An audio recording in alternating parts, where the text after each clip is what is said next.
President's car is now turning onto Elm Street, and it will be only a matter of minutes before he arrives at the trademark. I was on Simmons Freeway earlier, and even the freeway was jam-packed with spectators waiting their chance to see the President as he made his way towards the trademark. It appears as though something has happened in the motorcade route. Something, I repeat, has happened in the motorcade route.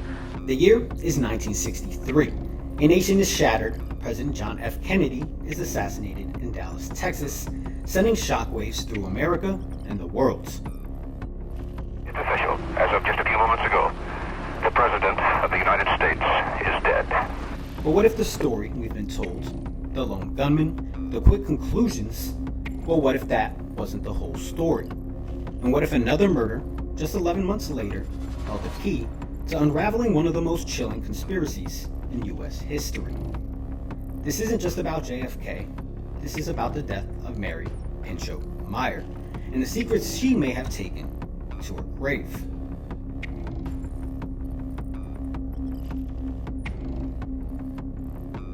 Alright, let's hit the rewind button and take a trip back to the 1950s. Washington, D.C. wasn't just the capital back then. It was a swirling vortex of power, privilege, and secrets. This place was a hotbed where politics, art, and espionage collided in ways you'd only think happened in spy movies. And smack in the middle of it all was Mary Pinchot Meyer. She wasn't just an artist, she was the artist of the elite, rubbing elbows with power players like John F. Kennedy, Ben Bradley, and also married to Howard Meyer, a former senior officer at the CIA. All of the people that you just mentioned not only socialized together, but their kids, became friends and they went to the same schools in Washington, private school, particularly one called Georgetown Day School, which is quite well known right now. And, they had a gay old time in Washington. And of course, that included quite a lot of drinking, and it took its toll. But let me tell you, Mary wasn't remarkable because of her connections.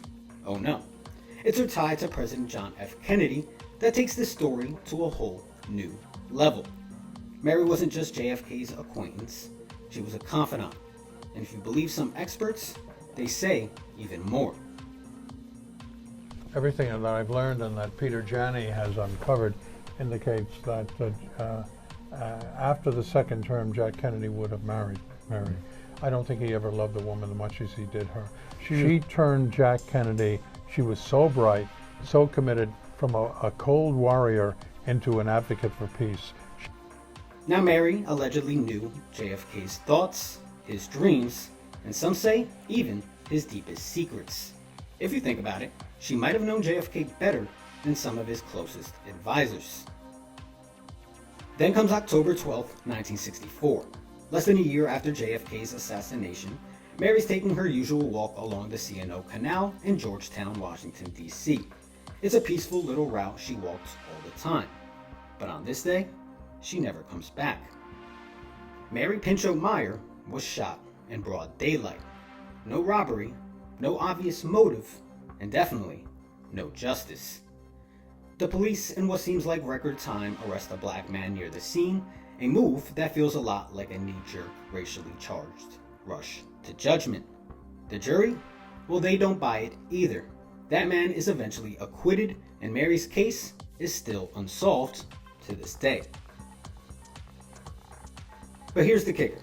Mary wasn't just some artist taking a stroll. She was a DC socialite in JFK's circle, and maybe, just maybe, someone who knew a bit too much. There's chatter, real rumors, that Mary had insight into JFK's plans to take on the CIA. You know, the agency her ex-husband was neck deep in.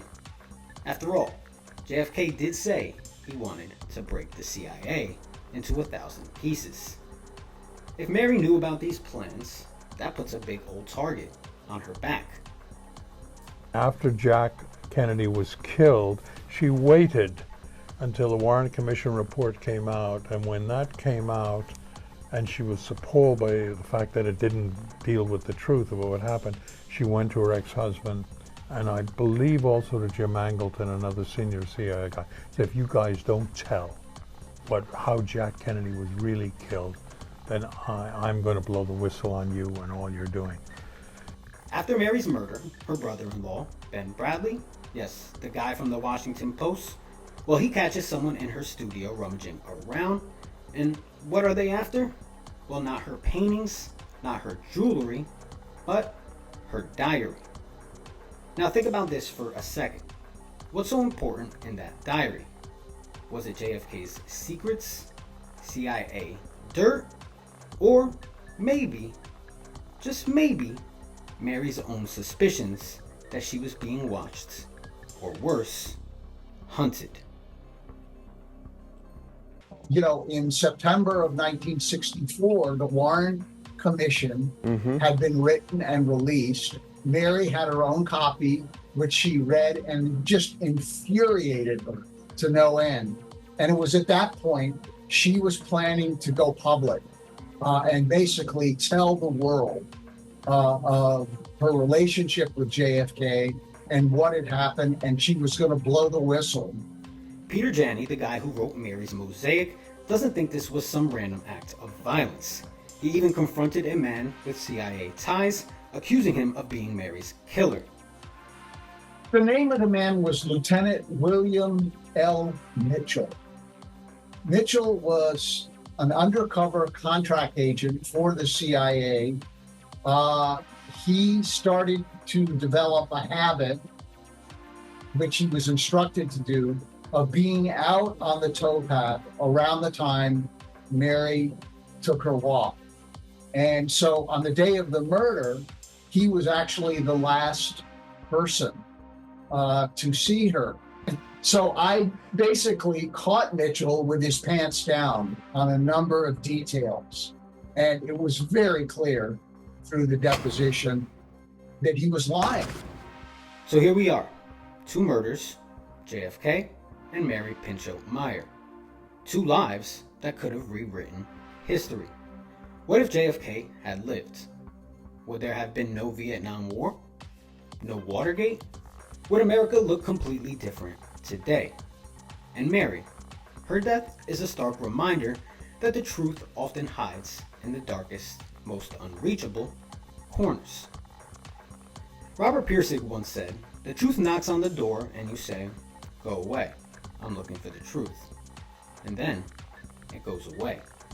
It's haunting how often we, as a society, ignore uncomfortable truths and dismiss questions we don't want to ask. Mary Pinchot Meyer's story isn't just a mystery. It's a warning, a challenge to dig deeper, to demand answers, and to keep pushing for truth, even when it falls out of reach.